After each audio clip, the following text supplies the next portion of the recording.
Well, the theme of my presentation is Myalgic and Encephalopathy. It's an awful illness with an awful name to say. But to introduce it, because I've had it now for 20 odd years, 30 years nearly, I wanted to introduce you to Dr. Nancy Klimas. Dr. Nancy Klimas is Director of the Institute for Neuroimmune Medicine in Fort Lauderdale in America. And she very helpfully gives an introduction to what the condition is.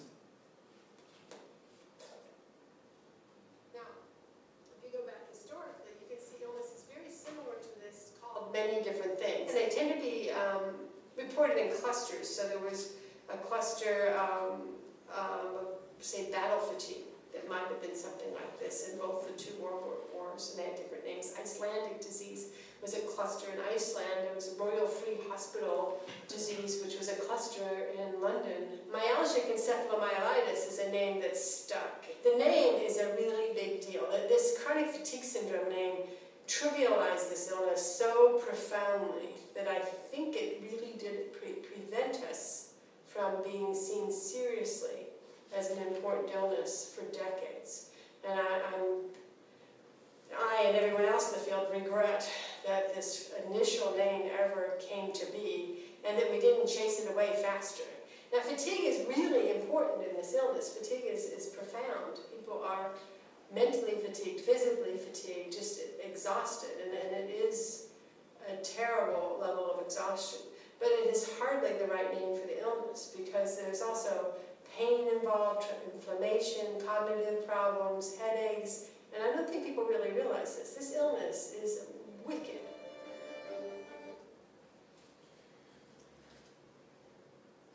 It is a wicked illness. But what is ME? How would we describe it? If someone said they had ME, what would they say? Well, the definition that the ME Association used to describe what ME is this: a disease characterized by neurological symptoms, muscle pain with intense physical or mental exhaustion, relapses and specific cognitive dysfunction. It's all of those things. So how do we get the name? Well, the name really expresses the symptoms. My means muscle, algic means pain, encephalo means the brain, and myelitis is the spinal cord inflammation. So ME, in a way, encapsulates all of those different things, and in varying degrees. It's a very individualistic sort of illness. As Dr. Nancy Klimas says, ME has often been described as chronic fatigue syndrome. Fatigue is a big part of ME, but really the CFS designation doesn't do justice to the symptoms. And most people who've been diagnosed with ME are slightly snobbish when it comes to CFS and would say, no, I've not got chronic fatigue syndrome at all, I've got ME. So I'll share some key dates with you. It's not a new illness. If you remember back in the 80s, yuppie flu made the headlines in London because some stockbrokers had this viral infection.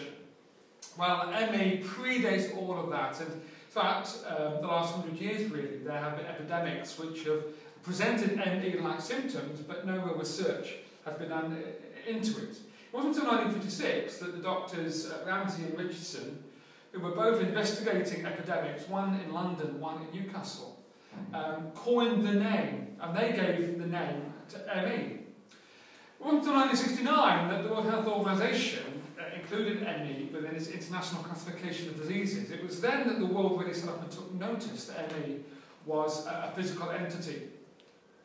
In the 70s and 78, the Royal Society of Medicine held a symposium, and that was, in this country, the first time when medical practitioners came together and really considered the physicality of ME, and they recognised it as a distinct medical entity. But it was nearly 30 years later that the NHS embraced the NICE guidelines for the diagnosis and management of ME. 30 years almost went past before the NHS really took ME seriously. A big breakthrough we felt came in 2009, and I can remember that year feeling a lot of hope when scientists in America, Chicago to be exact, came up with a new piece of research around the XMRV virus. They felt this was a really important breakthrough in understanding how people had ME and Because it was found to be a biological cause, there was real hope that there may be a cure.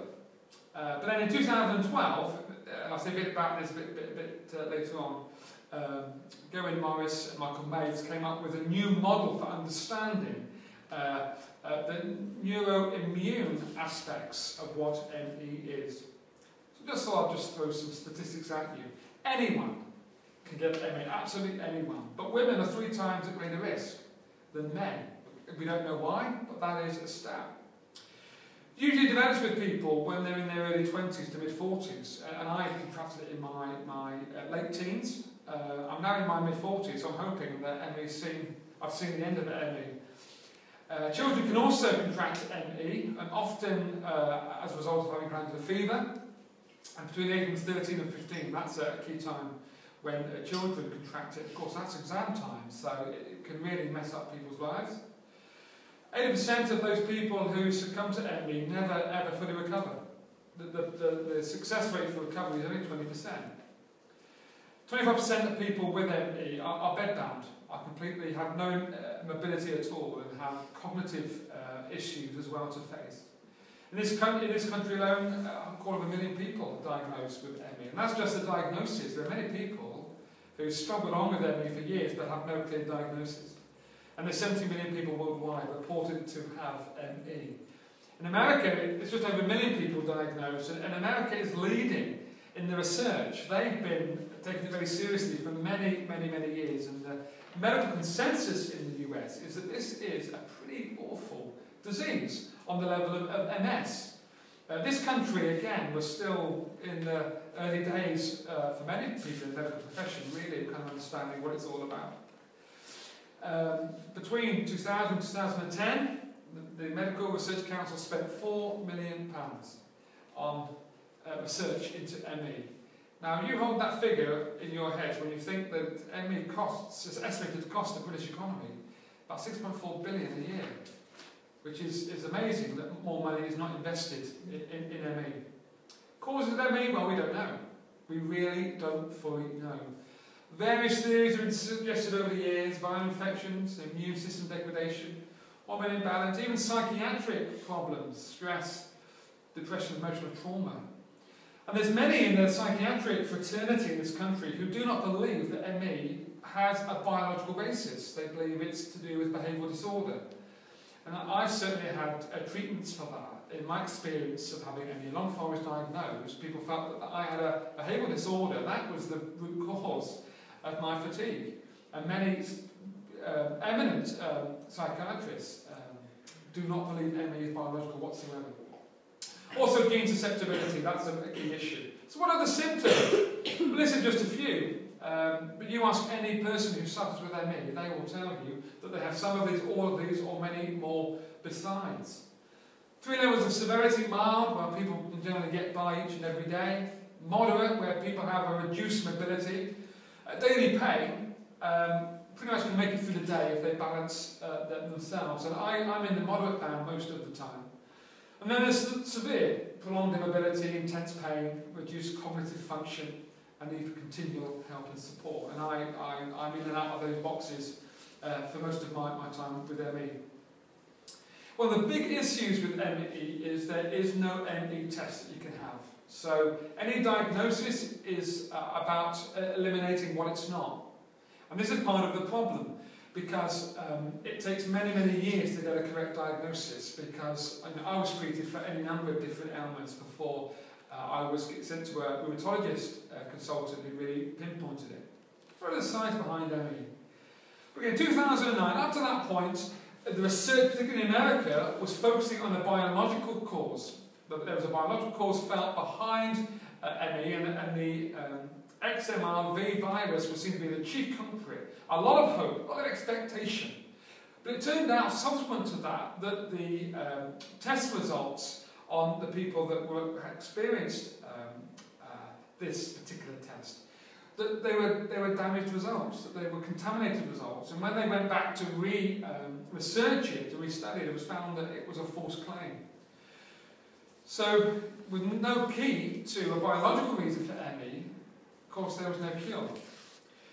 But in 2012, as I've said, two immunologists, Morris and Michael Mays, they came up with this understanding that we needed to move the goalposts, in a sense, to move into a more nuanced understanding of the causation of ME. So they put together a model to have further research into understanding what the brain has to do with people with ME. And they began with a proposition. This infection and immune activation caused by a number of possible pathogens leads to a state of chronic peripheral immune activation, driven by oxidative and neurostative stress pathways that lead to progressive damage of self. So basically we're starting from the premise that after initial infection and after continued immune activation, that there was something going on in the brain which was fighting infection that wasn't there, creating pathogens which will then go racing around the body and basically causing havoc, causing muscular pain and all the other ailments. Their model brought together a whole range of new thinking, current thinking, and research into a model which could be used by further immunologists and researchers. And they concluded with this startling assessment.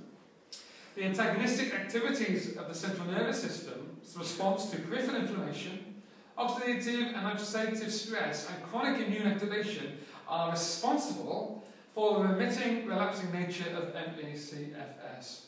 So they're basically saying, for anyone who has ME, be aware your central nervous system has it in for you. Its way of dealing with infection and supposed infection in the body is causing a huge kind of civil war going on in your bodily system. ME is a real illness, suffered by real people in real time. And I just thought I'd share very quickly my big five. And the big five that I have with ME is pain. I live with pain every day. Pain is part and parcel. I describe it often like having tinnitus, that background noise in your ear. I just live with the background noise of pain. Also chronic fatigue. Not a fatigue where you want to go to sleep, but a fatigue where you just feel as though you're not firing on all cylinders. You just haven't got that full amount of energy each day. I and many others who have ME also suffer from a fear of infection. There are certain bacterial germs that I pick up that put me in hospital. And unfortunately, my youngest son, if he picks up a sore throat within 24 hours, I tend to be in hospital. So I'm always fearful of stuff. Whenever he says, "Dad, where are the lozenges?" I always feel panicky. Brain fog, that cognitive dysfunction where you just can't, your memory doesn't work properly, or your ability to remember those basic things. So when I've got ME, I have to talk myself through what I'm going to do. So if I make a cup of tea, I've got to remember, what have I got to do first? Yeah, I've got to do that first. It's that inability to process things properly. And the ultimate is fear of losing control and losing mobility. And many people who are bed-bound with ME, they struggle because they have lost all of their mobility completely. As far as treatment is concerned, there is no cure whatsoever. There are many mainstream treatments for ME, and I've had all of these, and many ME patients feel that they are guinea pigs to the medical service, really. Plus lots of contemporary treatments, and this is just a few. There are many, many more besides. Life coaching is very popular at the moment for ME sufferers. Reorientating the balance in your life. As far as counselling is concerned, counselling has a huge part to play. Under the warning, there are lots of things, and all those things have been said to me with ME. Get to bed quicker. Get more of a balanced lifestyle, as if that's going to change anything. And that guy who's screaming is often the experience of many people with ME. They feel they're not listened to. They feel that people are just using them as guinea pigs, not really getting to grips with what they're feeling and how they're trying to experience their daily life. CBT is used in NHS a lot with ME patients, and often when a patient or a person is diagnosed with ME, they are automatically given CBT treatment through a therapist. Again, I have to say, I have experienced very positive accounts of people with ME having